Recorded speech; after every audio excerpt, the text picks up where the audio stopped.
ये स्टोरी है बलिंदा की, जो कि बहुत ही सिंपल सीधी सादी लड़की है, बट बहुत मुंहफट है। जो मुंह में आता है बोल देती है। बचपन से बस्ती में पली बड़ी है।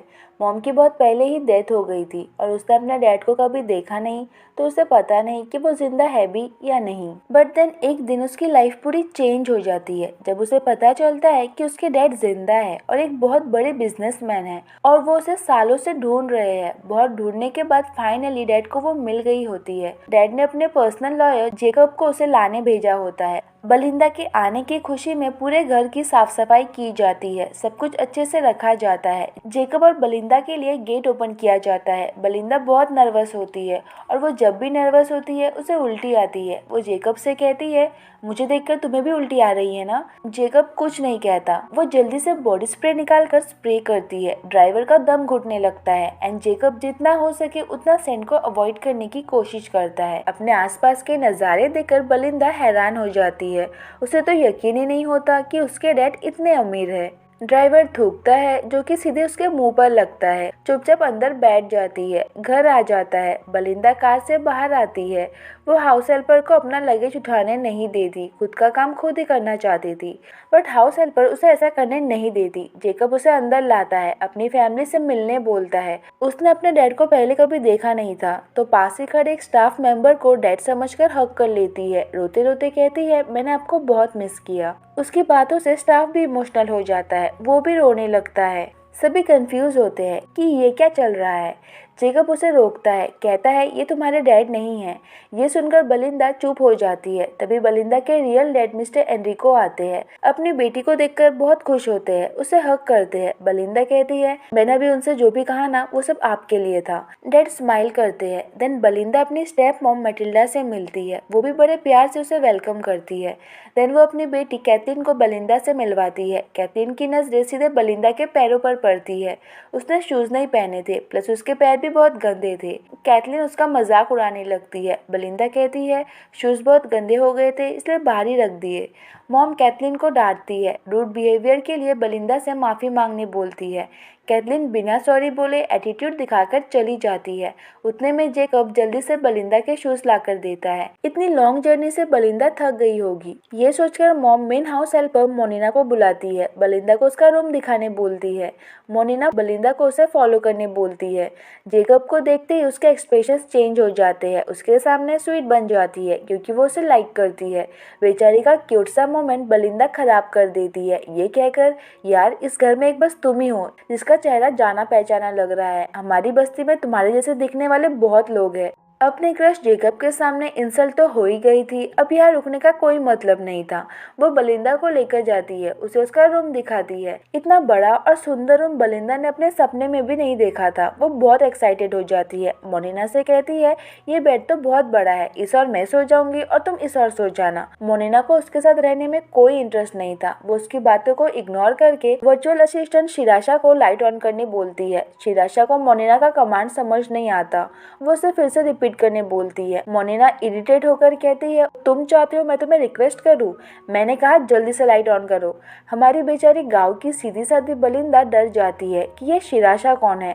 वो मोनिना से पूछती भी है कि ये शिराशा कौन है, बट मोनिना जानबूझकर उसे कुछ नहीं बताती, जल्दी से चली जाती है। बलिंदा को लगता है हो ना हो ये शिराशा जरूर कोई भूत है। वो आवाज के सोर्स को ढूंढने लगती है। एट लास्ट उसे शिराशा दिख जाती है। बलिंदा पूछती है, तुम कौन हो? वो उसके क्वेश्चंस के आंसर इंग्लिश में दे रही थी। बलिंदा को समझ नहीं आ रहा था। वो सीधे शू निकालकर उसे फेंक कर मारती है। वहीं के वहीं शिराशा का द एंड हो जाता है। अब जाकर हमारी बलिंदा के मन को शांति मिलती है। रात को डिनर टेबल पर सभी बलिंदा का वेट कर रहे होते हैं। बहुत लेट हो गया था और वो अब तक आई नहीं थी। कैथरीन से और रहा नहीं जाता। वो गुस्से में जाने लगती है और तभी हमारी मिस बलिंदा आती है। रियलाइज करती है कि सभी उसी का वेट कर रहे हैं। एम्बेरस फील करती है, सभी को सॉरी बोलती है। मोनिना मजाक में कहती है, मिस बलिंदा मैम और शिराशा अच्छे फ्रेंड्स बन गए हैं, तो वो उसी के साथ बिजी होगी। बलिंदा कहती है, शिराशा तो मर गई। मैटिल्डा की नजर बलिंदा के जले हुए हाथों पर पड़ती है, तो हमारी मिस बलिंदा को इतने हाईटेक बाथरूम्स की आदत नहीं है। इतने सारे बटन्स उसे बहुत कंफ्यूजिंग लग रहे थे। उसने गलती से गर्म पानी का बटन ऑन कर दिया था। पानी का टेम्परेचर कुछ ज़्यादा ही था, सो वो जल गई। देन वो अपने लेट आने का रीज़न भी बताती है। वो बड़े से वाइट बेसिन में कपड़े धो रही थी। सभी रियलाइज करते हैं कि वो बाथटब को व्हाइट बेसिन बोल रही है। मटिल्डा कहती है ये सब तुम्हें करने की कोई जरूरत नहीं है, हाउस हेल्पर्स को बोल देना, वो कर देंगे। कैथलीन गुस्से में कहती है आप सबका हो गया तो हम खाना खाना स्टार्ट कर सकते हैं क्या? डैड सभी को स्टार्ट करने बोलते हैं। बेलिंदा ने अपनी लाइफ में एक साथ इतने सारे डिशेस कभी नहीं देखे थे। वो थोड़ी शॉक्ड होती है, इनोसेंटली पूछती है क्या ये हमारी लाइफ का लास्ट खाना है? मटिल्डा उसकी बेटू की बातों पर हंसने लगती है। डैड उसे समझाते हैं कि उन्हें उसके फेवरेट डिशेस के बारे में नहीं पता था, इसलिए कुक से कहकर ऑलमोस्ट सभी टाइप्स के डिशेस बनवा लिए। बेलिंदा टच फील करती है, प्रॉमिस करती है कि वो सब डिशेस खाएगी। कैथलीन टॉन्ट मारते हुए कहती है तुम तो वैसे भी सब कुछ खाने ही वाली थी। बेलिंदा उसकी बातों को दिल पर नहीं लेती। वो जब स्टेक को कट करती है उसे लगता है कि मीट कच्चा है।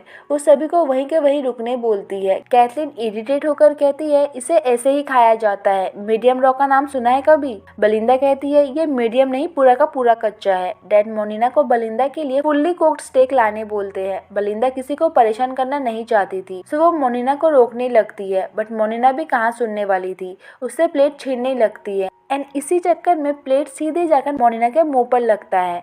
वह जेकब भी था। फिर से क्रश के सामने इंसल्ट हो गई। एम्बेरेस होकर प्लेट लेकर चली जाती है। जब तक न्यू स्टेक नहीं आता तब तक मटिल्डा उसे पास्ता ट्राई करने बोलती है। बेलिंदा ट्राई करती है और उसे बहुत टेस्टी लगता है। कुछ देर बाद जेकब नोटिस करता है कि उसके दांत में कुछ फंसा हुआ है। वो इशारे में उसे निकालने बोलता है, बट बेलिंदा समझ नहीं पाती और दोनों के ऐसे इशारे देखकर मोनिना जेलस होती है। बेलिंदा को लगता है कि वो इशारे इशारे में उससे किस मांग रहा है। कहती है अरे घर वाले सामने है, कुछ तो शर्म करो। जेकब तो सदमे में आ जाता है, चिल्लाकर कहता है तुम्हारे दांत में कुछ फंसा हुआ है, उसे ही निकालने बोल रहा हूँ। बेलिंदा की बड़ी वाली बेइज्जती हो जाती है। बेचारी एम्बेरेस होती है। देन वो अपने फिंगर से ही दांत साफ करने लगती है। मटिल्डा को ये सब बहुत फनी लगता है और वही कैथलीन को बहुत वाहियात लगता है। वो उठकर चली जाती है। डिनर के बाद डैड बेलिंदा को एज ए वेलकम गिफ्ट एक वॉच देते हैं। बेलिंदा को डैड के बिना अपना बचपन बिताना पड़ा, इसके लिए डैड उससे माफ़ी मांगते हैं। उसके प्रेजेंट एंड फ्यूचर को बेटर बनाने का प्रॉमिस करते हैं। वो चाहते थे कि बेलिंदा एंड उनके बीच जो एक ऑकवर्डनेस है वो जल्द से जल्द दूर हो जाए और बेलिंदा एंड उनका रिलेशनशिप नॉर्मल हो जाए। बेलिंदा एक्सप्लेन करती है कि इतने सालों तक उसका कोई फादर फिगर नहीं था, सो ऐसे अचानक से सब कुछ एक्सेप्ट करना थोड़ा मुश्किल होगा, बट वो कोशिश जरूर करेगी। नेक्स्ट मॉर्निंग मोनिना उसे ब्रेकफास्ट के लिए उठाने आती है। उसे फ्लोर पर पाती है, डर जाती है कि कहीं से कुछ हो तो नहीं गया। क्लोज आकर चेक करने लगती है। माउथ टू माउथ ब्रेथ देने ही जाती है कि तभी बेलिंदा नींद से उठती है। मोनिना को ऐसे देखकर शॉक्ड होती है, जोर से चिल्लाती है, कहती है मुझे पहले से पता था कि तुम मुझे लाइक करती हो। मोनिना उसकी गलतफहमी दूर करती है, ये कहकर कि वो तो बस उसे ब्रेकफास्ट के लिए बुलाने आई थी। बेलिंदा खुश होकर कहती है ब्रेकफास्ट रूम में मिल सकता है क्या? मोनिना कहती है ये कोई होटल नहीं है जो तुम्हें सब कुछ रूम में मिलेगा, चुपचाप नीचे आ जाना। इतना बोलकर चली जाती है। कुछ देर बाद बेलिंदा भागते हुए नीचे आती है। डैड को ढूंढने लगती है, बट वो तो ऑफिस जा चुके थे। तो वो मटिल्डा और कैथरीन के बारे में पूछती है। वो दोनों भी किसी काम से बाहर गए हुए थे, कोई नहीं था। सो वो मोनिना को ही साथ ब्रेकफास्ट करने बोलती है। मोनिना सीधे मना कर देती है, फास्टिंग का बहाना बनाती है। देन बेलिंदा उसे डैड की पसंद एंड नापसंद के बारे में पूछती है। मोनिना कहती है मुझे कुछ नहीं पता, इतना ही जानने का शौक है तो उन्हें फेसबुक पर ऐड कर लो। तभी जेकब आता है। मोनिना का एटीट्यूड चेंज हो जाता है। वो उसे साथ चाय पीने बोलती है, वो मना कर देता है। बेलिंदा गुस्से में मोनिना को देखती है क्योंकि अब भी जस्ट उसने कहा कि वो फास्ट कर रही है और जेकब को देखते ही फास्ट भूल गई। जेकब मोनिना को इग्नोर करके बेलिंदा के पास आता है। आज बेलिंदा को जेकब के साथ डैड का बिजनेस देखने जाना था और अभी तक वो रेडी भी नहीं हुई थी। इस बात से जेकब गुस्सा होता है, उसे बातें सुनाता है। देन वो बेलिंदा को एक न्यू स्मार्टफोन देता है जिसमें सभी इंपॉर्टेंट कॉन्टेक्ट नंबर सेव किए हुए थे। वो फोन तो ले लेती है, बट उसे समझ नहीं आता कि इसे यूज कैसे करते हैं। वो जेकब से हेल्प मांगती है। जेकब उसे गाइड करता है। वो सीधे कैमरा ओपन करती है, सेल्फी लेने लगती है, साथ में जेकब को भी बुलाती है। वो पहले तो मना कर देता है, बट देन लास्ट में उसे मानना ही पड़ता है। मोनिना के लिए ये सब कुछ देखना बहुत हर्टफुल होता है। मन ही मन विश करती है काश इस बेलिंदा की जगह पर मैं होती। सेल्फी लेते टाइम बेलिंदा जेकब को ही देखे जा रही थी। वो उससे पूछती है क्या तुम मुझे लाइक करते हो? जेकब जेकब कहता है तुम पागल हो गई हो क्या, मैं बस तुम्हें तुम्हारे डैड के ऑफिस ले जाने आया हूँ, तुम्हारे पास 1 मिनट है, जल्दी से रेडी हो जाओ। बेलिंदा इसे एक चैलेंज की तरह लेती है, 1 मिनट के अंदर जितना हो सके उतना खाती है एंड देन रेडी भी हो जाती है। पर देन उसके साइड इफेक्ट्स भी दिखने लगते हैं, उसका पेट दुखने लगता है। वो जैसे तैसे अपने आप को संभालती है। जेकब उसे होटल के अंदर लाता है। बेलिंदा हैरान हो जाती है कि यह होटल अंदर से कितना बड़ा और ब्यूटीफुल है। जेकब उसे बताता है कि उसके डैड एक बहुत बड़े बिजनेसमैन है, उनके पास ऐसे और भी बहुत होटल्स है, उनकी लाइफ में सब है, बस एक सपोर्टिव कंधे की कमी है। कभी कभी काम का प्रेशर इतना ज़्यादा बढ़ जाता है कि वो टाइम पर खाना खाना, टाइम पर सोना सब भूल जाते हैं। इतना बड़ा बिजनेस संभालने के लिए उन्हें तुम्हारी ज़रूरत है। बेलिंदा कॉन्फिडेंटली कहती है, हाँ ये तो मेरे दाएं हाथ का काम है, मैं सब कुछ आराम से संभाल लूंगी। तो जेकब उसे बाकी के एम्प्लॉयज से मिलने बोलता है। वो नर्वस हो जाती है और वही के वही जेकब के शू पर वॉमिट कर देती है। उसे गुस्सा तो आता है बट कुछ कह नहीं पाता। दोनों डैड के ऑफिस में आते हैं। ऐसे एम्बैरेसिंग सिचुएशन के लिए बेलिंदा जेकब को ही ब्लेम करती है। कहती है सब तुम्हारी गलती है, ना तो मुझे 1 मिनट में रेडी होने बोलते, ना मैं जल्दी जल्दी खाती और ना ऐसा होता। वो जेकब से झगड़ ही रही थी तभी डैड आते हैं। अर्जेंट काम से उन्हें चाइना जाना होगा। वो बेलिंदा के साथ ज्यादा से ज्यादा टाइम स्पेंड करना चाहते थे बट काम की वजह से नहीं कर पा रहे थे। इस बात से वो अपसेट होते हैं, बेलिंदा से माफी मांगते हैं। बेलिंदा कहती है कोई बात नहीं, चाइना से आने के बाद साथ टाइम स्पेंड करेंगे। मैटिल्डा बताती है कि कंपनी के वाइस प्रेसिडेंट ने डिजाइन कर दिया है, कंपनी को अर्जेंटली एक न्यू वाइस प्रेसिडेंट की जरूरत है। डैड सोच में पड़ जाते हैं कि इतनी जल्दी वाइस प्रेसिडेंट कहाँ मिलेगा। तभी उनकी नजर बेलिंदा पर पड़ती है। वो बेलिंदा को वाइस प्रेसिडेंट के पोजीशन के लिए ट्रेन करने की बात करते हैं। बेलिंदा को झटका तो लगता है बट वो डैड को प्राउड फील करवाना चाहती थी, प्लस उनका सपोर्ट सिस्टम भी बनना चाहती थी, सो वो मान जाती है। बट वो न्यू थी, सब कुछ कैसे संभाल पाएगी। तभी मैटिल्डा कहती है जेकब है ना, वो बेलिंदा को गाइड करेगा, सब कुछ सिखा देगा। इवनिंग में मैटिल्डा बेलिंदा एंड कैथलीन को स्पा लेकर आती है। दोनों को वेटिंग रूम में बिठाकर अंदर जाती है। बेलिंदा स्पा के सुंदर से सेंट को स्मेल करने लगती है। तभी कैथलीन पास आकर पूछती है क्या तुम इससे पहले कभी स्पा गई हो। वो कहती है स्पा तो नहीं गई हूँ बट मैं जहाँ हेयर कट करवाने जाती थी वहाँ फ्री में हेड मसाज दिया जाता था। कैथलीन कहती है यहाँ भी मसाज दिया जाता है बट थोड़ा अलग है, इसके लिए तुम्हें अपने पूरे कपड़े खोलने होंगे। हमारी बेलिंदा सोचती है यार ये अमीर लोगों के रूल्स तो बहुत अजीब है। उसके मजाक को वो सच मान लेती है और जैसे ही कैथलीन ने प्लान किया था वैसे ही होता है। बेलिंदा नेकेड होकर बाहर आती है। स्पा के स्टाफ डर के मारे चिल्लाने लगते हैं और कैथलीन वीडियो बनाने लगती है। आवाज सुनकर मैटिल्डा भागकर आती है। बेलिंदा को ऐसे नेकेड घूमता देख वो भी डर जाती है, जैसे तैसे सिचुएशन को संभाल लेती है। कैथलीन को बहुत डांट पड़ती है और वही दूसरी ओर स्पा के स्टाफ अभी भी सदमे से बाहर नहीं आ पा रहे थे। देन बेलिंदा का वैक्सिंग, पेडिक्योर, मैनिक्योर सब कुछ किया जाता है। स्पा के सभी काम फिनिश करके मैटिल्डा ऑफिस आती है। पूछती है मेरा न्यू लुक कैसा लग रहा है। डैड तारीफ करते हैं। देन मैटिल्डा कहती है वेट, अभी तो मेन सरप्राइज बाकी है। तभी हमारी ब्यूटीफुल सी बेलिंदा कम्प्लीटली न्यू लुक में अंदर आती है। वो बहुत ब्यूटीफुल लग रही थी। जेकब बस उसे ही देखे जा रहा था। ऑफिस में बेलिंदा डैड के फैमिली फोटो को देख रही थी जिसमें सभी थे बट वो नहीं थी। डैड उसे नोटिस करते हैं, कहते हैं चाइना से आने के बाद फैमिली फोटो के लिए एक न्यू फोटोशूट करेंगे। बेलिंदा बहुत खुश होती है। डैड के जाने के बाद जेकब बेलिंदा को पूरा होटल दिखाता है, उसे एक एक डिटेल बताता है बट उसका ध्यान जेकब की बातों पर कम वहाँ आए लोगों पर ज्यादा होता है। सभी को हाय हेलो किए जा रही थी और इसी चक्कर में जेकब के सभी पॉइंट्स को मिस कर देती है। उसे फिर से रिपीट करने बोलती है। जेकब को गुस्सा आता है, वो उसे बहुत बातें सुनाता है। तभी उसे किसी इम्पोर्टेंट काम से बुलाया जाता है। वहाँ जाने से पहले वो बेलिंदा को वार्न करता है इधर उधर कम, काम पर ज़्यादा फोकस करो। उसके जाने के बाद वो जल्दी से फ़ोन निकालकर टिकटॉक करने लगती है। चलते चलते एक डस्टबिन के पास आती है। वहाँ एक स्टाफ आती है। वो बेलिंदा को न्यू स्टाफ समझ लेती है। बेलिंदा कुछ आंसर देती उससे पहले ही वो उसे वॉशरूम में लेकर आती है। सब कुछ क्लीन करने बोलती है। बेलिंदा को लगता है शायद ये भी ट्रेनिंग का ही पार्ट होगा।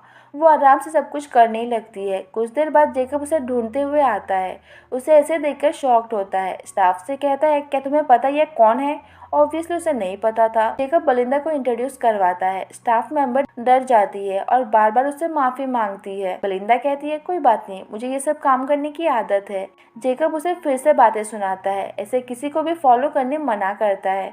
उसे ऐसे कंटिन्यूसली बक बक करता देख बेलिंदा नर्वस हो जाती है। वही के वही बेहोश होने लगती लगती है। जेकब उसे संभालता है। वो कहती है, ऐसे डांटकर बात मत करा करो, मैं नर्वस हो जाती हूँ। जेकब उससे माफी मांगता है। देन बेलिंदा पूछती है, ये हम कहाँ आए हैं? जेकब बताता है कि ये आज से उसका न्यू ऑफिस है। बेलिंडा एक्साइटेडली वाइस प्रेसिडेंट के चेयर पर बैठती है और एक किंग की तरह ऑर्डर्स देने लगती है। अपने इमेजिनरी सर्वेंट्स को जेकब को जलाने बोलती है। जेकब उसके बचकाने हरकतों को देखे जा रहा था, तभी अचानक से मोनिना साइड से प्रकट होती है। बेलिंदा डर जाती है। जेकब को देखकर फिर से उसके एक्सप्रेशंस चेंज हो जाते हैं। बेलिंदा पूछती है, तुम यहाँ क्या कर रही हो? जेकब कहता है, ये तुम्हारी न्यू असिस्टेंट है। बेलिंदा बहुत खुश होती है। नेक्स्ट डे जेकब उसे मिस मिसी के पास लेकर आता है। यहाँ उसे बेसिक मैनर्स सिखाए जाएंगे। सबसे पहले मिस मिसी उसे हैंडशेक करना सिखाती है, जो कि वो ठीक से कर नहीं पाती। मिस मिसी जेकब की हेल्प लेती है। जब बेलिंदा उसका हाथ पकड़ती है, नोटिस करती है कि इसके हाथ तो बहुत सॉफ्ट है। हैंडशेक के साथ साथ मिस मिसी दोनों को स्माइल करने भी बोलती है। स्माइल करते हुए दोनों एक दूसरे की आंखों में खो जाते हैं और पास ही में खड़ी मोनिना का दिल चूर चूर हो जाता है। मिस मिसी दोनों को अपने सपनों की दुनिया से बाहर लाती है। बेलिंदा को ठीक से स्माइल करने बोलती है। बेलिंदा नर्वस हो जाती है और अजीब वे में स्माइल करती है और जेकब का हाथ इतना ज़्यादा टाइटली पकड़ती है कि बेचारे का हाथ टूटते टूटते बचता है। मिस मिसी परेशान होकर चली जाती है। नेक्स्ट डे वो उसे बेसिक टेबल मैनर्स सिखाती है। ये सब भी वो ठीक से नहीं कर पाती। मिस मिसी के बार बार मना करने पर भी खाते खाते बातें करना बंद नहीं करती। मिस मिसी को लगता है कि अगर बेलिंदा एक रेस्टोरेंट में जाएगी तो अपने आसपास के लोगों को देखकर बेटर सीख पाएगी। बेलिंदा एक्साइटेड हो जाती है। मिस मिसी को अपने साथ चलने बोलती है। वो कहती है, मैं नहीं, जेकब है ना, वो जाएगा तुम्हारे साथ। जेकब वाज लाइक, मैं क्यों? मोनिना जल्दी से कहती है, ओह, तो हम डेट पर जा रहे हैं। मिस मिसी कहती है, तुम नहीं, सिर्फ बेलिंदा और जेकब। मोनिना कहती है, no miss, I am must, मुझे जाना ही होगा। मिसी कहती है, ये कोई डेट नहीं है, एजुकेशन पर्पस के लिए है। जेकब कहता है, वेट मिस मिसी, आर यू सीरियस? जेकब नहीं जाना चाहता था, बट देन टीचर की हालत देखकर मान जाता है। बेलिंदा मोनिना से कहती है, तुमने टीचर को रुला दिया ना, अब तक तो वो हंस रही थी, तुम्हारे आते ही रोने लगी। नेक्स्ट डे दोनों रेडी शेडी होकर एक फैंसी से रेस्टोरेंट में आते हैं। बेलिंदा का ड्रेस थोड़ा टाइट था। वो बार बार ड्रेस को खींच रही थी। ऐसे अजीब हरकतें करेगी तो लोग तो बस उसे ही देखेंगे। जेकब एम्बेरस फील करता है, उसे ऐसे करने मना करता है। बेलिंदा लोगों से कहती है, देख क्या रहे हो, चुपचाप खाओ। देन एटीट्यूड दिखाते हुए जाकर बैठ जाती है। जेकब उसे बेसिक टेबल मैनर्स सिखाने की पूरी कोशिश करता है। कुछ देर बाद ऑर्डर आता है। बेलिंदा को मिस मिसी के सिखाए हुए टेक्निक्स याद आते हैं। वो सब ठीक से ही कर रही थी। तभी एक गर्ल जेकब को अप्रोच करती है, जो कि जेकब की कॉलेज फ्रेंड ट्रिप्सी होती है। दोनों बातें करने में बिजी हो जाते हैं और इसी मौके का फायदा उठाकर हमारी बेलिंदा स्पून साइड में रखकर अपने देसी स्टाइल में सूप को गट-गट पीने लगती है। आवाज सुनकर ट्रिप्सी उसे देखने लगती है। जेकब फिर से एम्बेरस होता है। ट्रिप्सी पूछती है, क्या ये तुम्हारी न्यू गर्लफ्रेंड है? जेकब एक्सप्लेन करता है, नहीं, ये मेरे बॉस मिस्टर एंड्रिको की बेटी है। हमारी मुफ्त बेलिंदा की नजर उसके नोज पर पड़ती है। डायरेक्टली पूछती है, तुमने सर्जरी करवाई है ना? देन वो उसके बॉडी पार्ट्स को भी फेक बोलती है। ट्रिप्सी जेकब को टच में रहने को बोलकर जाने लगती है। बेलिंदा बेचारी को शांति से जाने भी नहीं देती। कहती है, तुम्हारे बट्स तो बहुत अच्छे हैं, कहाँ से सर्जरी करवाया? वो जितना हो सके उतने जल्दी चली जाती है। जेकब कहता है, ये सब बातें से मुंह पर कौन बोलता है, जरा भी सेंस नहीं है क्या तुम्हें? इसी बीच एक कस्टमर का ऑर्डर किया हुआ फायर वाला स्पेशल डिश आता है। बेलिंदा को लगता है कि सच में आग लग गई है। वो पानी फेंकती है, जो कि सीधे कस्टमर को लगता है। वो बेलिंदा पर चिल्लाने लगता है। जेकब बेलिंदा की तरफ से माफी मांगता है। देन गुस्से में बाहर आ जाता है। वो उसके पीछे आती है, बार बार सॉरी बोलती है। वो उसे बहुत बातें सुनाता है। कहता है, तुम कुछ भी सीरियसली ले ही नहीं रही हो, अगर ऐसे ही बिहेव करती रहोगी तो कुछ नहीं सीख पाओगी। बेलिंदा माफ़ी मांगती है। कहती है, बस्ती में मेरा लाइफस्टाइल बहुत अलग था। मुझे एक जगह से उठाकर एक कम्प्लीटली अलग जगह पर पटक दिया गया है। ऐसे लग्जरियस लाइफस्टाइल की मुझे आदत नहीं है। एडजस्ट होने टाइम लगेगा। वो जेकब से एक और चांस मांगती है। जेकब उसकी सिचुएशन समझता है और उसे एक चांस देता है। इसी के साथ ये पार्टी पर एंड हो जाता है। Thanks for watching. मिलते हैं नेक्स्ट पार्ट में। बाय।